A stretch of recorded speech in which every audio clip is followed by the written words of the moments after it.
विद्यार्थियों नमस्ते।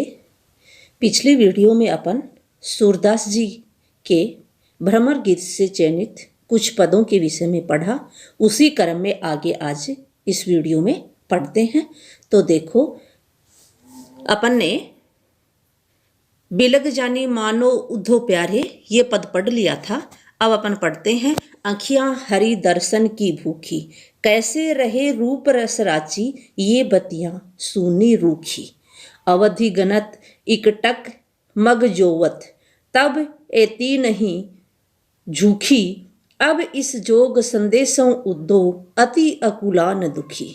बारक वह मुख फेरी दिखाओ, दुई पय पिवत पतूखी। सूर सिकत हटि नाव चलायो, ये सरिता है सूखी। कठिन शब्दों का अर्थ आप देखो। भूखी, अत्यंत लालायित, रूप रस सुंदरता रूपी आनंद, रांची रंगी हुई डूबी हुई, बतियां बातें उपदेश, रूखी नीरस, अवधि समय, गनत गिनते हुए, इकटक एक पलक टकटकी लगाए हुए, मग मार्ग, जोमत देखना, एती इतनी, झूखी झुंझलाई, जोग संदेशन योग का संदेश, अकुलानी व्याकुल है,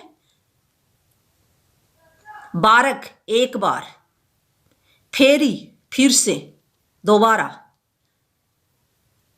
पय दूध, पतूखी पत्ते से बना हुआ दोना, सिकत रेत, हठी हठपूर्वक या अविवेक से, सरिता नदी, सूखी जल रहित। प्रसंग देखो इसका। प्रस्तुत पद हमारे पाठ्य पुस्तक में संकलित सूर रचित सूर सागर के भ्रमर गीत प्रसंग से लिया गया है। इस पद में गोपियां श्री कृष्ण के उस रूप का दर्शन करना चाहती हैं जिसमें वह पत्तों के दोनों में दू करके दूध पिया करते थे। तो देखो, अब इसकी व्याख्या करते हैं। उद्धव से ये कह रही है, आँखियाँ हरि दर्शन की भूखी, यानी उद्धव के द्वारा, यानी उद्धव जो है उन्हें संदेश देने आया है, योग का संदेश। उन्हीं उद्धव को कह रही है। उद्धव के द्वारा हठपूर्वक बार बार श्री कृष्ण के द्वारा भिजवाए गए योग साधना के संदेश को सुनाए जाने पर गोपियां उनके विवेक पर तरस खाते हुए कहती हैं कि हे उद्धव, क्या आप अभी तक नहीं समझ पाए कि हमारी आंखें प्रिय श्री कृष्ण के दर्शन के लिए लालायत हैं। कैसे रहे रूप रस राची, ये बतियां सूनी रूखी। इनकी भूख आपके नीरस योग और ज्ञान के उपदेशों से कैसे बुझ सकती है। अवधि गनत इकटक मग जोवत, तब ऐती नहीं झूखी। कल तक जो आंखें श्री कृष्ण के अनुपम स्वरूप के रस में डूबी रहती थी, वे आपके इस नीरस उपदेश से कैसे संतुष्ट हो सकती है। जब हम श्री कृष्ण के मथुरा से लौटने की अवधि का एक एक दिन गिन रही थी, इकटक मग जोवत, एक एक यानी लौटने की टकटकी लगा करके उस मार्ग को देख रही थी, उस समय भी हमारी आंखें जो है इतनी नहीं खींची थी, इतनी नहीं झुंझलाई थी। पर आज आपके इस योग संदेश को सुन करके हमारी आंखें अत्यंत क्या हो गई, व्याकुल हो गई, अत्यधिक दुखी हो गई। अब इन जोग संदेशों उद्धो अति अकुलान भई, हमारी आंखें अत्यधिक व्याकुल हो गई हैं। बारक वह मुख फेरी दिखाओ, दुही पह पिवत पतूखी। उद्धव से आगे कह रही है, बारक वह मुख, एक बार फिर से वह मुख हमें श्री कृष्ण का दिखाओ, अर्थात श्री कृष्ण के उस रूप का दर्शन कराओ जिस रूप का हमने यहाँ जब कृष्ण रहते थे उस समय किया था। वो रूप कौन सा था? वो रूप था कि जब वो दूही पह पिवत पतूखी, पत्तों के दोनों में बने हुए पत्तों के दोनों से बने हुए जो पात्र थे उसमें दूह करके जो दूध पिया करते थे वह मुख हमें फिर से आप दिखाओ। हमें मथुराधीश योगी और ज्ञानी कृष्ण नहीं चाहिए। सूर सिकत हटि नाव चलायो ये सरिता है सूखी। सूरदास जी जो है वो गोपियों के माध्यम से कह रहे हैं कि हम तो क्या है, गोपियां कह रही हैं, गोपियों के माध्यम से कह रही हैं, मतलब गोपियां कह रही हैं कि हम तो श्री कृष्ण के बिना सूखी नदी के समान है। सरिता है सूखी, हम तो श्री कृष्ण के बिना सूखी नदी के समान है। अतः हमारे हृदय रूपी जो सूखी नदी में अपनी योग रूपी नाव को आप हठ पूर्वक क्यों चला रहे हो। सूर सिकत हटि नाव चलायो ये सरिता है सूखी। सूरदास जी जो है गोपियों के माध्यम से कह रहे हैं कि आप ये जो हमारी सरिता है, हृदय रूपी जो नदी है, ये क्या है, अब सूख चुकी है। इसलिए अब इसमें आप नाव खेना यानी सूखी नदी में नाव खेना एक क्या है, असफल प्रयास है। तो इसलिए आप ऐसा नहीं करें। ये व्याख्या इसमें अब विशेष में अवधी भाषा का प्रयोग किया गया है। इसके साथ में इसमें अनुप्रास अलंकार है और रेत में नाव चलाना मुहावरे का सुंदर प्रयोग किया गया है। अगला पद देखो छात्रों। निर्गुण कौन देश को वासी, मधुकर हंसी समझाए सोहदे, बूझति साचन हासी। को है जनक जननी को कहियत, कौन नारी को दासी। कैसो बरन भेष है कैसो, कहीं रस में अभिलाषी।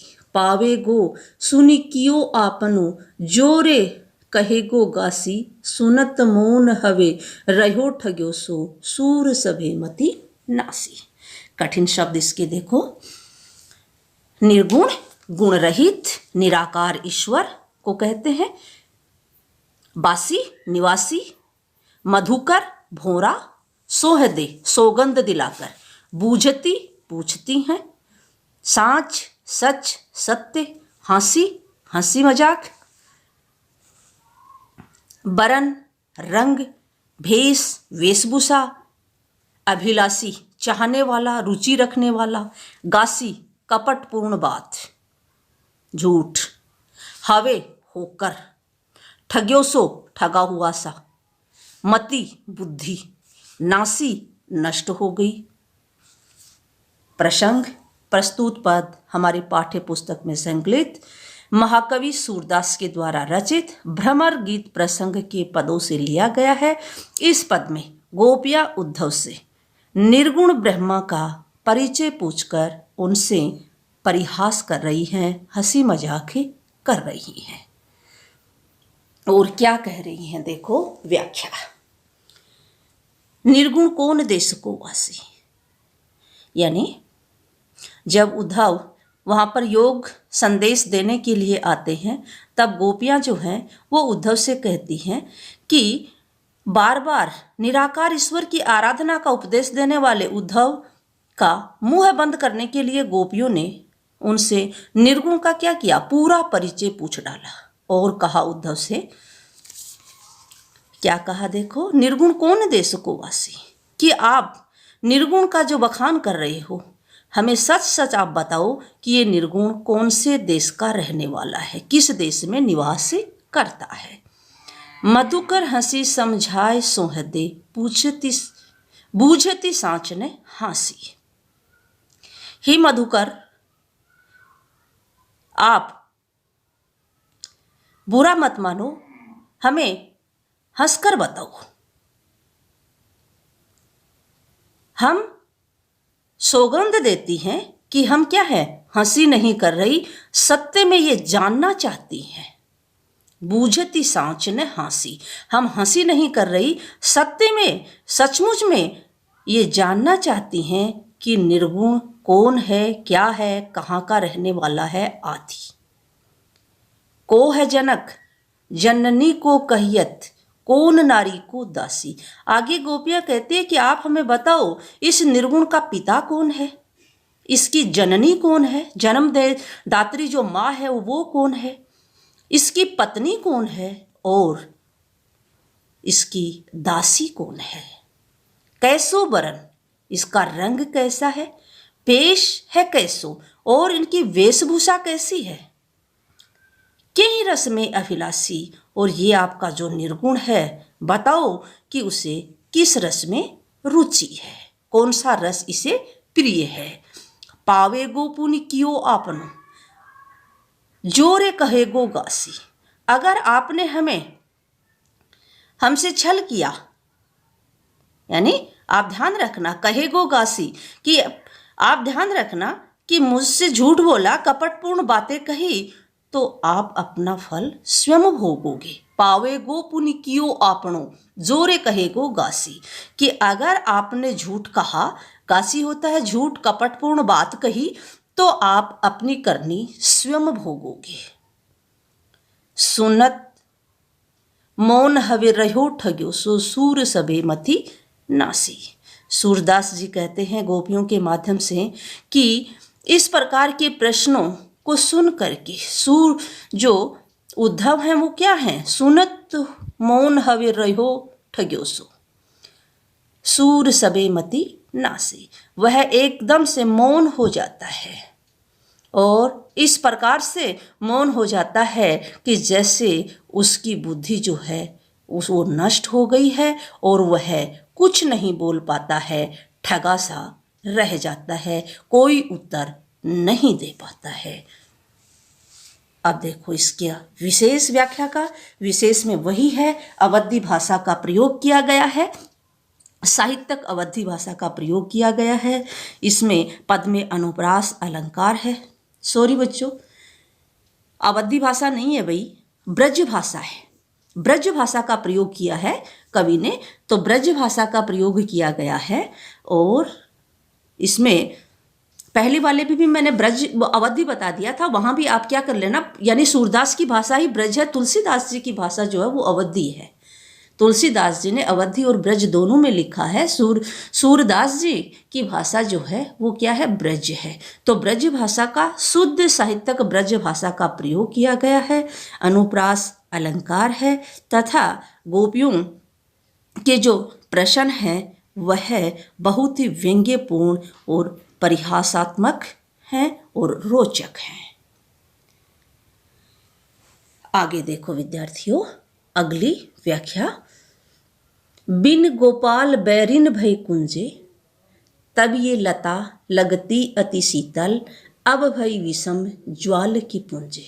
वृथा बहती जमुना खग बोलत, वृथा कमल फूले अली गुंजे।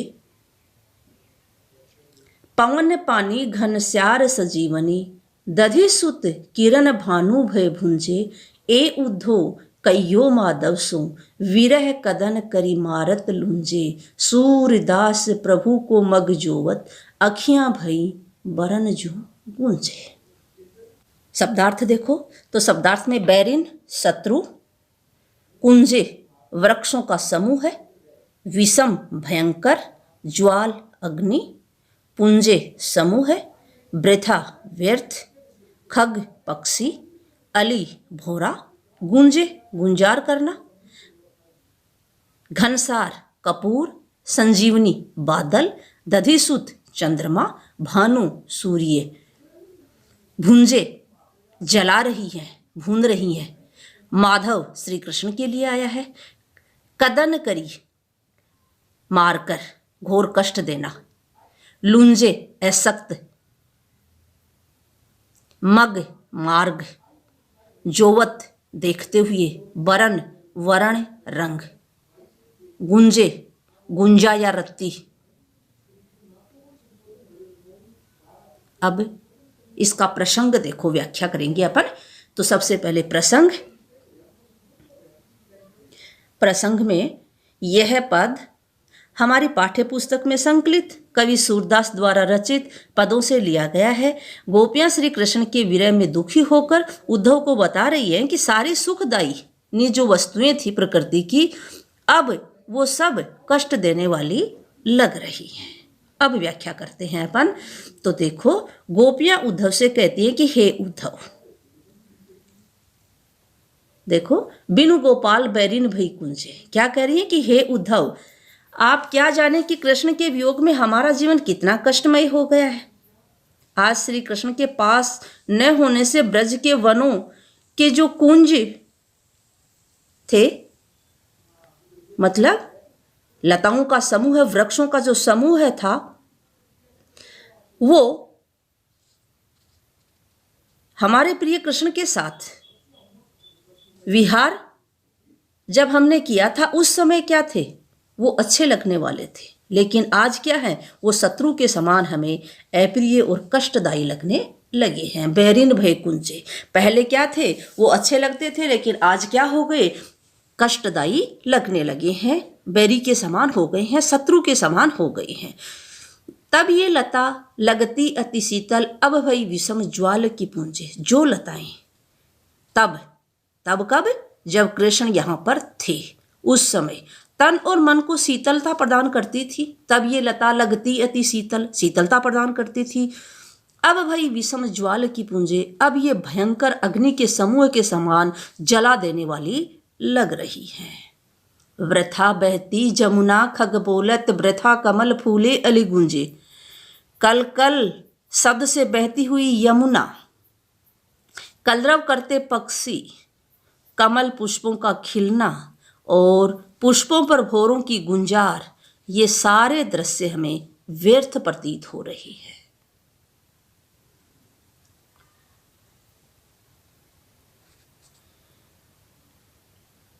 पवन पानी घनसार संजीवनी, दधि सुत किरण भानु भय भुंजे। इनको देखकर हमारा मन अब हर्षित नहीं होता है। वायु, जल, पवन वायु, पानी जल, घनश्यार कपूर, संजीवनी बादल, दधिसुत चंद्रमा की किरणें, ये सभी शीतलता प्रदान करने वाली वस्तुएं आज भानु भय भुंजे, किरण भानु भय भुंजे, आज क्या लग रही है, प्रचंड सूर्य के समान हमें जलाने वाली लग रही हैं। भानु होता है सूर्य, तो सूर्य के समान प्रचंड और तेज हैं, जलाने वाली हैं। हे उद्धव कहियो माधव, सो विरह कदन करी मारत लूंजे। हे उद्धव, आपसे हमारा अनुरोध है कि आप मथुरा जाकर निर्मोही कृष्ण से कहना कि उनके वियोग ने हमें अत्यधिक कष्ट देकर विकलांग सा बना दिया है। हम जीवित ही मृत के समान हो गए हैं। मारत लुंजे, लुंजे का विकलांगता होता है या अशक्त बना दिया है, यानी हमें क्या बना दिया है, तुम्हारे विरह ने, कृष्ण के विरह ने विकलांग सा बना दिया है, अशक्त बना दिया है।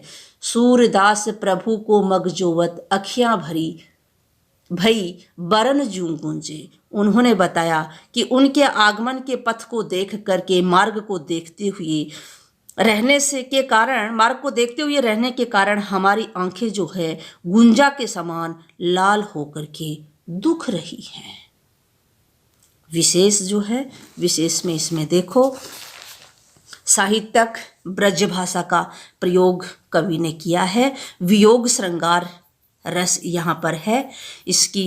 जो अब देखो इसमें अलंकार जो है वो अनुप्रास है, लगती अति शीतल, भानु भय भुंजे, अनुप्रास अलंकार का सुंदर प्रयोग हुआ है। तो विद्यार्थियों, आज ये अपना चैप्टर पूरा हो गया। इसको आपको याद करना है। धन्यवाद।